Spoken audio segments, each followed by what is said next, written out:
David, मैं मान लेता हूँ कि नए नियम में भरोसा किया जा सकता है, लेकिन उसमें यीशु ने कोई दावा नहीं किया कि मैं खुदा हूँ।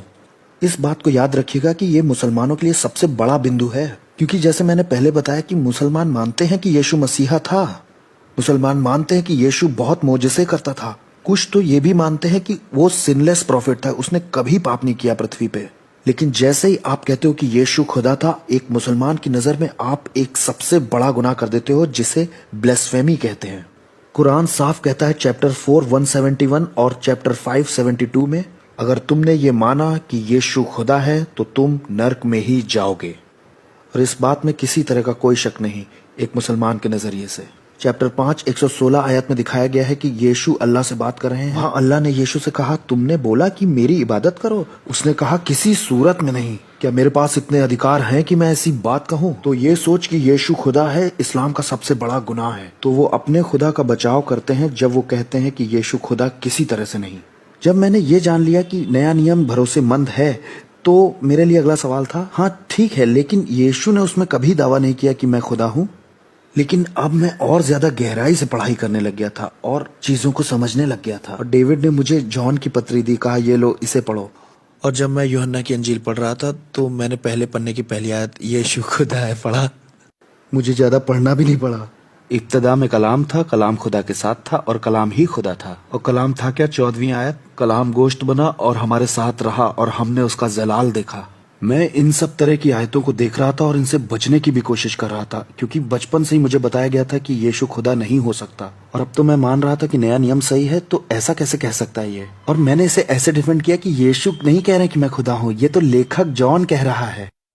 जब आप यूहन्ना का गॉस्पेल आगे पढ़ते हैं तो आप पाते यीशु कह रहे हैं यूहन्ना 8:58 में, जब कुछ यहूदियों ने कहा कि तू अभी 50 साल का भी नहीं है और तू ये दावा कर रहा है कि तूने अब्राहम को देखा है। और यीशु का जवाब था, आमेन आमेन, इससे पहले कि अब्राहम पैदा हो, आई एम, मैं हूँ। अगर आप मुसलमान हो तो आपको ये टर्म आई एम, मैं हूँ के बारे में कुछ नहीं मालूम। और तब आपको कोई एक्सोडस 3:14 बताए, जहां पर खुदा ने मूसा से कहा है कि उसका नाम अनहू है, मैं हूँ, आई एम। तब आपकी समझ खुलेगी कि यीशु क्या कह रहा है अपने बारे में। यहाँ कोई कहता है कि तू 50 का भी नहीं है और तूने अब्राहम को देखा है। यीशु कहता है मैं इटरनली एग्जिस्ट करता हूँ, अब्राहम के पैदा होने से भी पहले। हाँ, वो मूसा के खुदा का नाम ले रहा था। ये तो उसने बिल्कुल साफ कर दिया। यहाँ कोई मुसलमान अगर मुझे सुन रहा है और वो ये कहे कि मुझे इतना कन्विंसिंग अभी भी नहीं लग रहा है, तो जॉन 20:28 में देखो, जब किसी ने यीशु से कहा कि तू खुदा है, यीशु का रिस्पांस फाइनली समझ गए, थोड़ा समय लगा। फिर मेरा ये रिस्पांस था कि छोड़ो यूहन्ना की अंजील को, क्योंकि ये तो बहुत बाद में लिखा गया, इस पे भरोसा नहीं किया जा सकता। मैं पहली अंजील में देखूंगा जो सबसे पहले लिखी गई। उसमें क्या यीशु ने यह दावा किया कि मैं खुदा हूँ? सारी बातें समझाने का समय तो अभी नहीं है मेरे पास, लेकिन मैं आपको ये बताता हूँ कि मरकुस की अंजील जो पहला गॉस्पेल लिखा गया था, उसमें एक कॉम्बिनेशन है 1462 में। और सिर्फ इसी एक आयत में ही यीशु ने पुराने नियम के 2 नहीं 3 रेफरेंसेस दिए हैं, जहां उसने कहा मैं मूसा का खुदा हूँ, दानियल का खुदा हूँ और दाऊद का खुदा हूँ। और ये उसने इतना साफ तौर पे कहा कि हाई प्रीस्ट जो था उसने अपने कपड़े तक फाड़ दिए और कहा तुमने ये ईश निंदा सुनी, अब हमें क्या करना चाहिए। तब जब वो खुदा नहीं होता तब तो यीशु ने ये दावा किया था कि मैं खुदा हूँ। अब सोचिए कि मेरे दिमाग में क्या चल रहा होगा।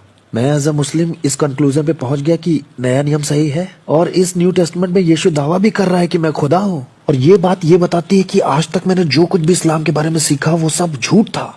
हमें तो यीशु का आदर करना चाहिए और यहाँ मेरे पास प्रमाण है कि वो खुदा है। मैं क्या करूँ? एक तरफ इस उथल पुथल से मैं परेशान होता जा रहा था और दूसरी तरफ मैं डेविड से आर्ग्यूमेंट्स करता ही जा रहा था। और मैं ये भी महसूस कर पा रहा था कि इस खोज से मेरे जिंदगी का हर पहलू बदल जाएगा। तो इस बीच में मैंने दुआ करना बहुत ज्यादा शुरू कर दिया। और इसी बीच में मैं डेविड के पास जाता हूँ और कहता हूँ कि डेविड, मुझे कोई सॉलिड केस चाहिए, एक ठोस सबूत चाहिए इस बात का, जो कि एकदम सही रीजनिंग हो कि क्रिश्चियनिटी सच्ची है। क्रिश्चियंस तो बहुत सारी बातें मानते हैं, बहुत सारे डिनोमिनेशंस भी हैं, कोई ये मानता है कोई वो मानता है, लेकिन वो कौन सी बात है जो क्रिश्चियनिटी के अंदर सच है ये बताती है। और वो बात मुझे मिली रोमियो की पत्री चैप्टर 10 9वीं आयत में।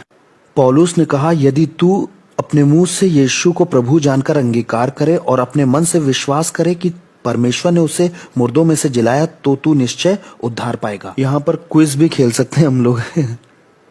मुंह से अंगीकार कर कि यीशु प्रभु है और खुदा ने उसे मरे हुओं में से तो तू उद्धार पाएगा। पहला उसका खुदा होना जरूरी है, दूसरा उसका क्रूस पर मरना जरूरी है, तीसरा उसका जिंदा होना जरूरी है, जिससे क्रिश्चियनिटी सच्ची हो जाएगी। वैसे ये बड़ा रोचक केस था। जब मैं इन सब बातों से जूझ रहा था उस वक्त मैं एक मेडिकल स्टूडेंट था जो कि चौथे साल में था। मेरा बहुत सारा समय वहां जाता था साइकाइट्रिक वार्ड में, मतलब मैं वहां काम करता था। जब मैं वहां पर काम कर रहा था तो वहां बहुत से लोग मेरे पास आते थे जो कहते थे कि भ्रम और सनक में कि नबील मैं खुदा हूँ। और मेरा उनको ये रिस्पॉन्स होता था, आओ तुम्हारे लिए हमारे पास अलग कमरा है, अंदर आओ जरा। तुम खुद को खुदा कहो, इसका मतलब तुम्हें इलाज की जरूरत है। और यही पहली सेंचुरी में भी था। किसी ने अगर खुदाई का दावा किया तो इसका मतलब वो पागल है। लेकिन अगर वो आदमी ये कहता है कि रुको, इंतजार करो और ध्यान देना कि मैं मार दिया जाऊंगा और मैं मरे हुए में से 3 दिन बाद जिंदा हो जाऊंगा और ये मेरा सबूत होगा तुमको कि मैं खुदा हूं, और ये अगर बात है तो यही बात सबसे ज्यादा ध्यान देने वाली और देखने वाली है।